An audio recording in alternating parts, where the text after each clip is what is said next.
Hello नमस्कार मेरा हमारे चैनल में आपका स्वागत। हम आपको बहुत ही महत्वपूर्ण जानकारी देने वाले हैं अतिथि शिक्षकों की मांगों को लेकर। शासन ने अतिथि शिक्षकों की 2 मांगें मान ली हैं और अतिथि शिक्षकों के बारे में के अनुबंध करने के लिए भी विचार किया जा रहा है और अतिथि शिक्षकों को 20 सत्र में बाहर नहीं निकाला जाएगा और अतिथि शिक्षकों का नियमितीकरण किया जाएगा।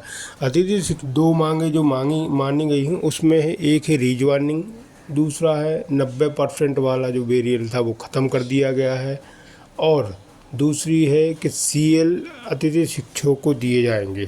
ठीक है, 10 सीएल दी जाएंगी अतिथि शिक्षकों को और आगे भी अतिथि शिक्षकों की मांगों पर विचार चल रहा है, जल्दी और मांगें मानी जाएंगी। तो मैं पूरी विस्तार से जानकारी देने वाला हूँ किस आधार पर इनको सीएल मिलेगी और किस आधार पर इनकी भर्ती हो सकेगी। तो अब वीडियो में बने रहे, वीडियो पूरा देखें। वीडियो अच्छा लगे तो लाइक और चैनल को सब्सक्राइब कर लें अपनी अपडेट पाने के लिए। अगर आप मध्य प्रदेश के अतिथि शिक्षक हैं तो यह खबर आपके लिए किसी बड़ी राहत से कम नहीं है। पहले रीज्वाइनिंग के लिए 90% ई अटेंडेंस की अनिवार्यता में सरकार ने छूट दी है और अब स्कूल शिक्षा विभाग ने अतिथि शिक्षकों की सबसे बड़ी मांग भी मान ली है। प्रदेश के करीब 90,000 अतिथि शिक्षकों को अब पहली बार साल में 10 आकस्मिक अवकाश यानी कैजुअल लीव का लाभ मिलेगा। मुख्यमंत्री डॉक्टर मोहन यादव से चर्चा के बाद स्कूल शिक्षा मंत्री उदय प्रताप सिंह ने इस फैसले की जानकारी दी है। आखिर यह नई व्यवस्था क्या होगी, किस तरह मिलेगी छुट्टी और किन नियमों का पालन करना होगा, आइए जानते हैं इस रिपोर्ट में। नमस्कार, मैं हूं आपके साथ स्वाति और आप देखना शुरू कर चुके हैं विंध्या टाइम्स। मध्य प्रदेश सरकार ने प्रदेश के अतिथि शिक्षकों के लिए एक बड़ा और राहत भरा फैसला लिया है। अब स्कूल शिक्षा विभाग में कार्यरत अतिथि शिक्षकों को पूरे शैक्षणिक सत्र के दौरान 10 कैजुअल लीव यानी आकस्मिक अवकाश दिए जाएंगे। यह फैसला प्रदेश के करीब 90,000 अतिथि शिक्षकों को सीधा लाभ पहुंचाएगा। स्कूल शिक्षा मंत्री उदय प्रताप सिंह ने बताया कि मुख्यमंत्री डॉक्टर मोहन यादव से चर्चा के बाद यह महत्वपूर्ण निर्णय लिया गया है। सरकार का मानना है कि अतिथि शिक्षकों को भी बेहतर कार्य वातावरण और आवश्यक परिस्थितियों में अवकाश का अधिकार मिलना चाहिए। अब तक की व्यवस्था में अतिथि शिक्षकों के लिए किसी भी प्रकार की आकस्मिक छुट्टी का प्रावधान नहीं था।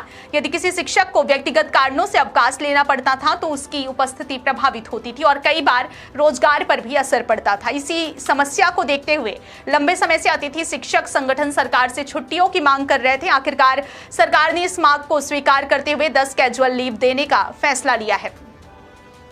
स्कूल शिक्षा विभाग जल्द ही इसका औपचारिक आदेश भी जारी करेगा। नई व्यवस्था के तहत छुट्टियां भी एक तय प्रक्रिया के अनुसार मिलेगी। कार्यभार ग्रहण करने के साथ ही अतिथि शिक्षक 1 दिन की कैजुअल लीव के पात्र होंगे।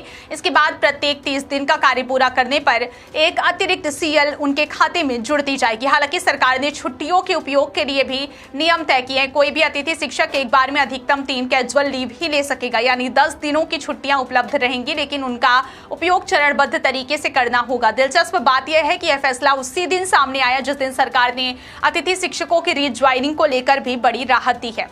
दरअसल इससे पहले 30 जून को जारी आदेश में यह अनिवार्य किया गया था कि जिन अतिथि शिक्षकों की ई अटेंडेंस 90% से कम होगी उन्हें नए शिक्षा सत्र में दोबारा कार्यभार ग्रहण करने की अनुमति नहीं मिलेगी। इस नियम के कारण हजारों अतिथि शिक्षक रीज्वाइनिंग से वंचित होने की स्थिति में आ गए थे।